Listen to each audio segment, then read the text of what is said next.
पश्चिम बंगाल में पहले चरण के लिए मतदान होने वाला है और मतदान से पहले हेमंता विश्व शर्मा जो असम के मुख्यमंत्री है उनकी ड्यूटी लगाई गई है बिल्कुल बंगाल चुनाव में। अब बंगाल चुनाव में उन्होंने ये 5 मुद्दे पकड़ लिए जिससे ममता दीदी जो है और टीएमसी जो है वो परेशानी में आ गई है। सनातन, घुसपैठ, नॉनवेज, गुंडागर्दी और भ्रष्टाचार। और उसके साथ ही इन्होंने ये भी बयान दिया, ये भी हम आपको बताएंगे इस वीडियो में कि मैं गोली मारकर मरूंगा।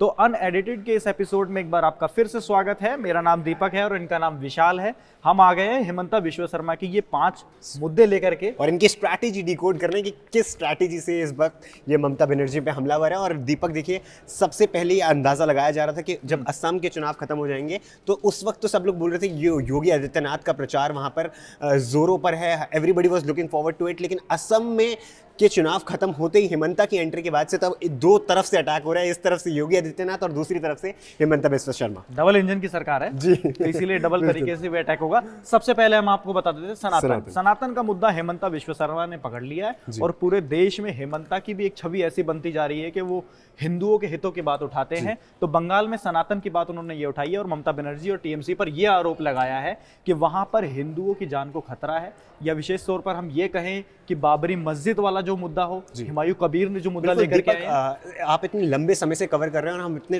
लंबे समय से इस बात की बात करते हैं। हुमायूं कबीर, असदुद्दीन ओवैसी और मुसलमान फैक्टर, वो 2 माँ की बात होती है, मुसलमान और महिला। तो वो एक सबसे बड़ा फैक्टर जो मुसलमान फैक्टर था उसको कहीं ना कहीं कैपिटलाइज करने की बीजेपी कोशिश कर रही है कि सीधा हिंदू वर्सेस मुस्लिम करने की पूरी कोशिश की जा रही है। कोशिश नहीं, वो दिखाई भी दे रहा है विशाल। क्योंकि देखिए, आप बात उठती है कि बंगाल की धरती पर जब हेमंता ने अपने बयान में, जब वो वहां पर कैंडिडेट्स के सपोर्ट्स में गए और वहां पर जाके उनके चुनावी या जनसभाएं कर रहे हैं, वहां पर उन्होंने क्या कहा? उन्होंने साफ तौर पर यह कहा कि ये हुमायूं कबीर उठ करके आ जाता है और कहता है कि बंगाल में हम बाबरी मस्जिद बनाएंगे तो कहता है कि तेरे बाप की जमीन है क्या। इस तरह के शब्द उपयोग किए गए वहां पर, यानी कि अटैकिंग मोड में है। अगर आप सामने से जिस तरह की भाषा का इस्तेमाल करेंगे तो यहां से भी आपको उसी भाषा का उसी भाषा में जवाब देने को मिलेगा। बिल्कुल। दूसरा मुद्दा विशाल, घुसपैठ को समझाइए कि बंगाल में घुसपैठ का सबसे बड़ा मुद्दा बन गया है और मुद्दा हेमंता ने पकड़ लिया है क्योंकि असम के मुख्यमंत्री है और घुसपैठ एक मुद्दा यहाँ पर भी है, असम में भी है। देखिए दीपक, घुसपैठ का मुद्दा भारतीय जनता पार्टी को हमेशा सूट करता है। वो हमेशा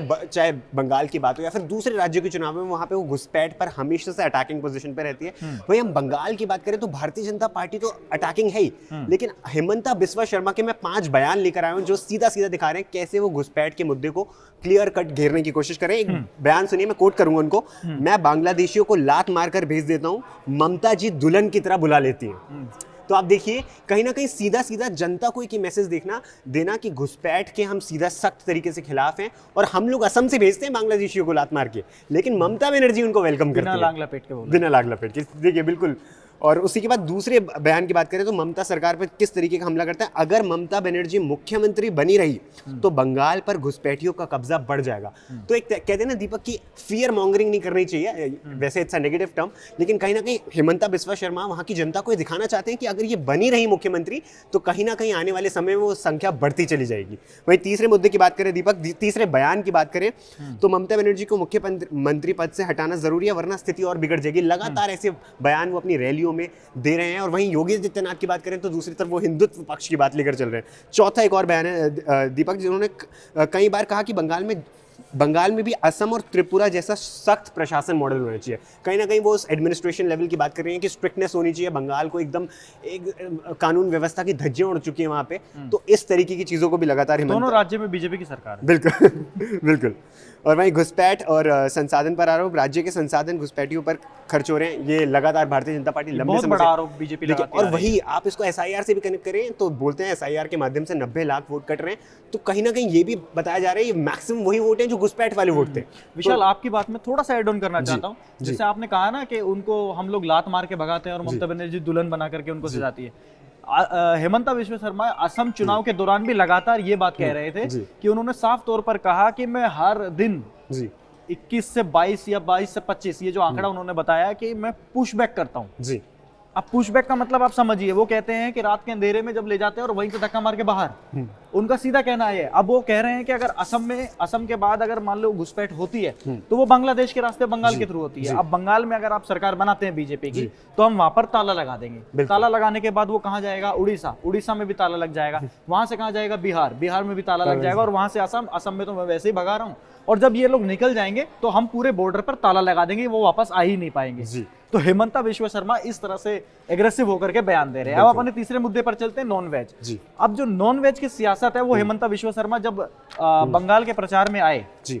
तो उन्होंने साफ तौर पर यह कहा कि ममता बनर्जी बार बार ये आरोप लगा रही है कि जब बीजेपी की सरकार बंगाल में अगर बन जाती है तो यहाँ पर नॉनवेज खाना बंद हो जाएगा। हेमंता विश्व शर्मा ने साफ तौर पर, जहां पर मान लिया कि बीजेपी अटकती भी है सब बोलने से, उन्होंने साफ तौर पर विशाल ये कहा, बंगाल की धरती पर खड़े होकर हेमंता विश्व शर्मा ने कहा कि 10 साल से असम के अंदर बीजेपी की सरकार है, वहां तो ऐसा कुछ हुआ ही वहां ऐसा कुछ हुआ नहीं, वहां नॉनवेज खा रहे हैं। दूसरा उन्होंने उदाहरण दिया मां कामाख्या देवी का कि वहां जो बलि प्रथा है वो भी चल रही है, वो भी बंद नहीं हुई।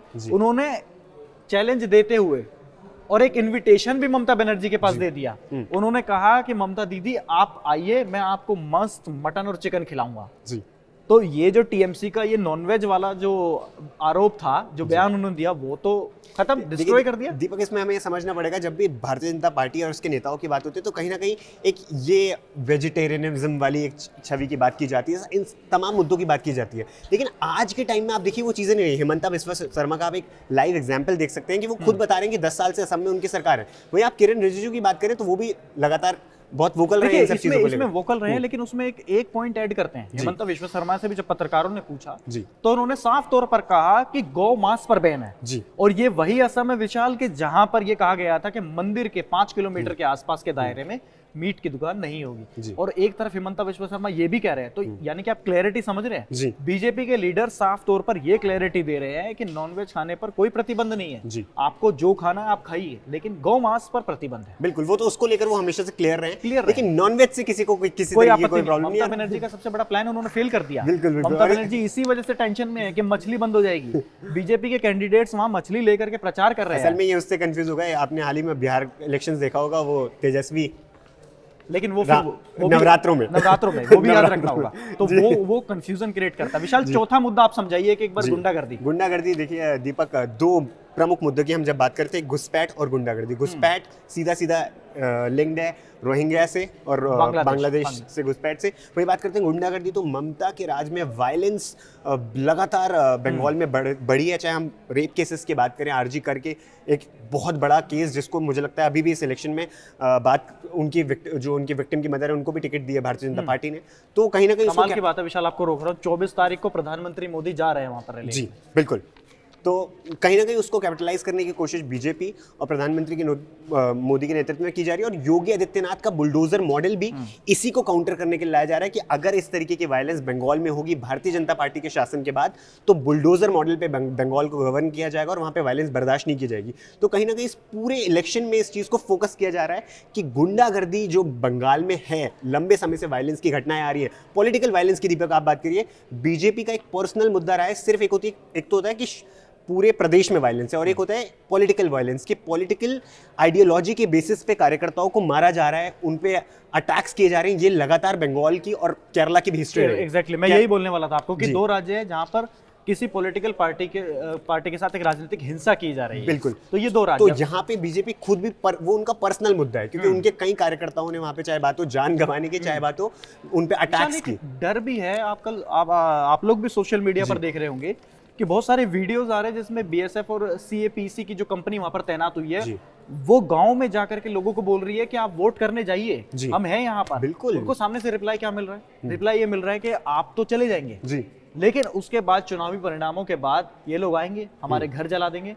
उस टाइम पर साफ तौर पर बीएसएफ के जवानों ने, वो सुरक्षा में जो तैनात कंपनियां है, उन्होंने कहा कि हम इलेक्शन के बाद भी रहने वाले हैं। और इसी में मैं ऐड भी करना चाहूंगा, प्रधानमंत्री मोदी ने अपनी रैली में आश्वस्त करा है बंगाल की जनता को कि जब पहले चरण के मतदान हो जाएंगे उसके बावजूद भी फोर्सेस वहां रहेंगे। तो ऐसा नहीं है, क्योंकि पिछली बार देखा गया, पिछले कई चुनावों में देखा गया, और सिर्फ ये असेंबली इलेक्शंस की बात नहीं है, लोकसभा इलेक्शंस में और वहाँ पे लोकल पंचायती इलेक्शंस में भी जब भी वोटिंग या इस तरीके की इवेंट्स होते हैं तो उसके बाद वहाँ पे वायलेंस देखने को मिलती है। बूथ कैप्चरिंग जैसी घटनाएं 2025-26 जैसे आज के ज़माने में भी देखने को मिलती है। तो इस चीज़ को हटाने के लिए केंद्र सरकार पूरी तरीके से आश्वस्त कर रही है कि हमारी तरफ से सेंट्रल फोर्सेस की डिप्लॉयमेंट वहाँ पे रहेगी। देखिए, वाम दल की जब सरकार आई ना बंगाल में, एक लंबा शासन रहा था उनका, एक लंबा टाइम पीरियड था। उस टाइम पर भी ये राजनीतिक हिंसाएं होती थी। ममता बनर्जी ने चुनाव लड़ा इन्हीं सब चीजों के खिलाफ, कि हम बंगाल को जो है वो एक साफ सुथरा राज्य बनाएंगे और वहां पे लॉ एंड ऑर्डर की जो सिचुएशन और लोगों ने support किया। लोगों ने सपोर्ट किया, लेकिन अब हुआ क्या, जी वही सेम स्ट्रेटेजी पर ममता बनर्जी की जो पार्टी है वो काम करने लगी। ममता बनर्जी ने वहां पर लोगों के लिए क्या करा, क्या स्कीम चलाई, वो एक अलग मुद्दा है जी उस पर उनको वोट्स भी मिलते हैं, लेकिन ये भी एक सिचुएशन है, ये एक्सेप्ट करना होगा। जी। अगर 4 तारीख को नतीजे ममता बनर्जी के पक्ष में आ जाते हैं, तब भी ममता बनर्जी को इस चीज पर सोचने के लिए उस पर विचार विमर्श करना होना पड़ेगा। बिल्कुल सही 5वां मुद्दा भ्रष्टाचार। अब भ्रष्टाचार हम आपको समझा देते हैं कि लंबे समय से दीदी चौथी बार चुनाव लड़ने जा रही है और 3 बार राज्य की मुख्यमंत्री रह चुकी है। 3 बार मुख्यमंत्री रहने के बावजूद उनकी सरकार के ऊपर, उनकी सरकार में उनके मंत्री, जो बंगाल सरकार में मंत्री है, उन पर इतने बड़े बड़े आरोप लगे। जी ईडी रेड हुई, सीबीआई की रेड हुई और फिर गिरफ्तारियां हुई। वो एक मामला जिससे बंगाल की जनता के सामने ये मैसेज गया कि जिस दीदी को, जिस टीएमसी को हमने परिवर्तन के तौर पर चुना था, वही पार्टी अब भ्रष्टाचार कर रही है। चाहे उसमें आप दिल्ली का एग्जांपल ले लीजिए। Exactly. एक पार्टी आई, बिल्कुल आम आदमी पार्टी बन के आई और एक मन का विश्वास जीता, लेकिन उनके नेता भी इस चीज में फंस गए। मैं एग्जैक्ट उसी एग्जांपल पे आ रहा था दीपक कि दिल्ली में भी आप देखिए अरविंद केजरीवाल को अगर जनता चुन रही थी तो वो सिर्फ इस बेसिस पे चुन रही थी कि ये औरों से कुछ अलग होंगे, और इसी वजह से उनका पॉलिटिकल एस्टैब्लिशमेंट हुआ, वहां पे उनको जनता ने समर्थन दिया और लगातार वो 2-3 बार चुन के आए। लेकिन एक राज्य में नहीं, 2 राज्यों में, पंजाब में भी पहुंचे। लेकिन जब इस तरीके का जिससे इतनी ज्यादा एक्सपेक्टेशन होती है उसी पे इस तरीके के आरोप लगने लग जाए तो वो क्रेडिबिलिटी आपकी खत्म होती है और कहीं ना कहीं लोग भी आपको उन्हीं नेताओं में गिनने लग जाते हैं कि आप भी उसी भीड़ के पार्ट है। और कहीं बनी ना, तभी टीएमसी के खिलाफ भी तो एंटी इनकम्बेंसी बनी है ना वहां पर। बिल्कुल, जब इसीलिए बीजेपी वहां पर प्रचार एक तरफ से मुखर होकर वहां पर मुद्दा उठा रही है भ्रष्टाचार का। तो ये 5 मुद्दे हेमंता विश्व शर्मा ने तो पकड़ लिए बिल्कुल इस चुनाव में।